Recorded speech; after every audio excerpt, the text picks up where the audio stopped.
मकोकावाले, दारूवाले, criminal गुंडे काल एकामेकाला हाणामारी करत होते। माझं भांडण हे मला आज सोडलं आणि पीएला का सोडलं याच्यासाठी नाही आहे। मुख्य गेटमधून अनेकांसोबत अनेक लोक आत येत असतात। इतक्या दिवस सुरक्षा यंत्रणेने ते का तपासलं नाही? आज तुम्ही जी सिक्युरिटी टाईट केली ते पहिल्या दिवसापासून जर झालं असतं तर कालचा तिथला राडा हा महाराष्ट्राला पाहायला मिळाला नसता। 2-2.5 तास तुम्ही बाहेर होतात, पीए लागेल सोडलं नाही सोडलं काय? गेल्या 3 तासापासून माझं ठिय्या आंदोलन मी शांततेनं आणि संविधानिक पद्धतीनं केलं। सुरक्षा व्यवस्था ज्या पद्धतीनं काल ऐरणीवर आली होती तो सगळा प्रकार आपल्या सर्व महाराष्ट्राने बघितला। त्याच गेटमध्ये ज्या गेटमधून मकोकावाले, दारूवाले, क्रिमिनल गुंडे काल एकामेकाला हाणामारी करत होते दोन्हीकडची, आणि त्याच गेटमध्ये आज एक आमदार 2.5 तास 3 तास बसून होता, तोही सत्तेमधला। माझं भांडण हे मला आज सोडलं आणि पीएला का सोडलं याच्यासाठी नाही आहे। माझं भांडण न्याय हक्काकरता आहे। माझं भांडण याच्याकरता आहे की पहिल्या दिवसापासून अंतिम आठवडा पूर्ण होईपर्यंत विधिमंडळाच्या पासेस जर अलाउड असतात, मुख्य गेटमधून अनेकांसोबत अनेक लोक आत येत असतात। इतक्या दिवस सुरक्षा यंत्रणेने ते का तपासलं नाही? आणि आज म्हणजे काल रात्री 12:30 नंतर जे काही घटना घडली त्यानंतर सर्व सुरक्षा व्यवस्था टाईट केल्या गेली। आणि आज माझं नुकसान काय झालं तर ज्या शेतकऱ्याच्या प्रश्नावर मला सकाळी बोलायचं होतं किंवा प्रश्नोत्तराच्या तासामध्ये मला शेतकऱ्यांचे प्रश्न विचारायचे होते, नाईलाजानं तिथल्या सिक्युरिटीच्या नाकर्तेपणामुळं माझे हे 2-2.5 तास वाया गेले। याचं मला दुःख वाटतं। प्रश्न माझ्या पीएला आज सोडण्याचा नाही आहे, बाहेर ठेवण्याचाही नाही आहे। पण जी लोक प्रामाणिकपणे एखाद्या आमदारासोबत शिकायला येणारे विद्यार्थी असतात ते कधी पीएच्या भूमिकेत येतात।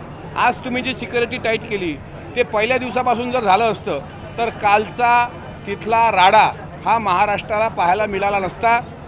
महाराष्ट्राच्या विधान भवनाची आणि विधिमंडळाची एक प्रथा परंपरा आहे, एक संस्कृती आहे, एक शिष्टाचार आहे। स्वर्गीय यशवंतराव चव्हाण साहेबांपासून आदरणीय शरदचंद्र पवार साहेबांपर्यंत अनेक लोकांनी या विधिमंडळाचं नेतृत्व केलेलं आहे, मुख्यमंत्री म्हणून राज्याचं नेतृत्व केलेलं आहे। आणि अशा वेळेस विधान भवनच्या पायऱ्यांवर पण नाही, लॉबीमध्ये थेट एकामेकाच्या अंगावर चढत एकामेकाला बुक्क्या शर्ट कपडे फाळेपर्यंत आई बहिणीवर शिवीगाळ देईपर्यंत कालचा राडा का घडला? त्याचं कारण होतं सुरक्षा व्यवस्थेमध्ये असलेल्या तिथल्या सुरक्षा रक्षकांनी कुठली तपासणी न करता सोडलेले आत गुंडे, आणि ते गुंडे काल सोडले गेले। आणि आज त्या गुंड्यांसोबत जी पोरं तरुण आहेत, जी पोरं काही शिकू इच्छितात, जी पोरं आमदारांसोबत येऊन इथं अभ्यास करू इच्छितात, त्यांना मात्र त्याचा त्रास सहन करावा लागला। आज अनेक विद्यार्थी हे बाहेर उभे आहेत। हा आजचाच प्रकार माझ्यासोबत घडला नाही। कालसुद्धा एअर इंडियाच्या बाजूला जी मोफतलाल बिल्डिंग आहे त्या मोफतलाल बिल्डिंगच्या खाली एक चेकपोस्ट आहे, आणि समोर तुम्ही आलात तर विधान भवन परिसरात यायला एक चेकपोस्ट आहे। तिथे API असतात आणि ते त्या ठिकाणी पास विचारतात।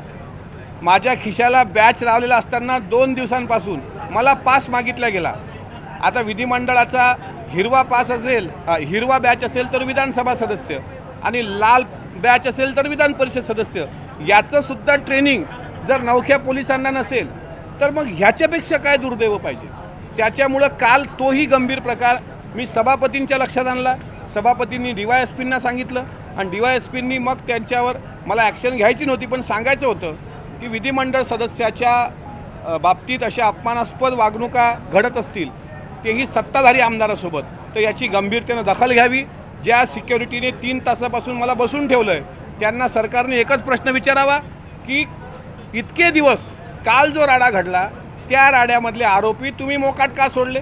आजही आपल्या महाराष्ट्राचे एक माजी मंत्री 5 लोक घेऊन बाहेर गेले आउटडोअरनी, त्यांच्याकडे साधा कुठला पास नव्हता।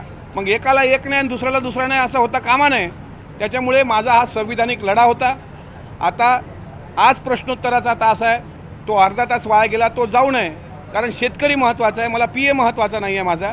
म्हणून मी स्वतः इथे आलोय। सभापती मला न्याय देतील अशी मला अपेक्षा आहे। आता पुढे ते काय विचारतात, न्याय होतो की आणखी काही माझ्यावरच कारवाई होते हे मला पाहणं औत्सुक्याचं ठरेल। तुम्ही काय बसला तिथं, सभापतींकडून काय उत्तर आलं नाही? मला सभापती महोदयांकडून कुठलंही उत्तर आलेलं नाही.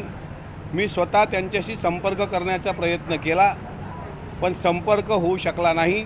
त्यांच्या पीएंना त्या सिक्युरिटींना बोलायला सांगितलं, ते पण बोलले नाहीत. मी विधान परिषदेचा सदस्य आहे, मला काही संविधानिक अधिकार आहेत. पूर्ण वेळची पास जर पीएंना आपण बनवून देत असू तर त्यांना पूर्ण वेळ आमदारांसोबत, कारण पीए म्हणजे फक्त पर्सनल असिस्टंट किंवा कागदपत्र सांभाळणारा व्यक्ती नसतो, तो त्या आमदाराचा केअरटेकर पण असतो. कारण 2 दिवसांपासून मला ताप होता, ते तापीची औषधं पण त्याच्यासोबत होती, जेवणापूर्वी जेवणानंतरची औषधं होती, आणि ते साधारण त्याच्याकडे असताना त्यालाच अडवून ठेवलं. कागदपत्र त्याच्याकडे आहेत. म्हणजे आमची संविधानिक हत्यारं म्हणतोय तीच तुम्ही बाहेर ठेवता, मग आम्ही काय बोलायचं सभागृहामध्ये? त्याच्यामुळे हा प्रकार मला वेदनादायी आहे. माननीय सभापती विधान परिषद यांनी या प्रकरणाची गंभीर दखल घ्यावी आणि प्रश्नोत्तराच्या तासानंतर किंवा दिवसभराच्या कामकाजामध्ये त्या सुरक्षा रक्षकांनी ज्यांनी 2.5 तास मला बसून ठेवलं त्याच्यावर कायदेशीर कारवाई करावी, अशी मागणी पत्रकारांचं मी अभिनंदन करतो की तुमच्यामुळं या अत्याचाराला सुद्धा वाचा फुटली. तुम्ही म्हणाल तुमच्यावर अत्याचार झालाय का, तर 100% अत्याचार झालाय. माझी चूक काय ते एकदा सांगा. रोज ज्या मुख्य प्रवेशद्वारातून आम्ही येतो त्याच प्रवेशद्वारातून मंत्री पण येतात, त्याच प्रवेशद्वारातून राज्यमंत्री पण येतात, त्याच प्रवेशद्वारात मंत्र्यांसोबत राज्यमंत्र्यांसोबत 8-8, 10-10 लोक येतात. मग आमदारांसोबत एक पीए झाला पाहिजे. याच्याकरता माझा न्यायिक लढा होता, तो मी लढलाय. आणि शेतकऱ्याचे प्रश्न महत्त्वाचे असल्यामुळे तिथून मी आता इथं आलोय, सभागृहात जातोय. मात्र माझा लढा कायम राहणार.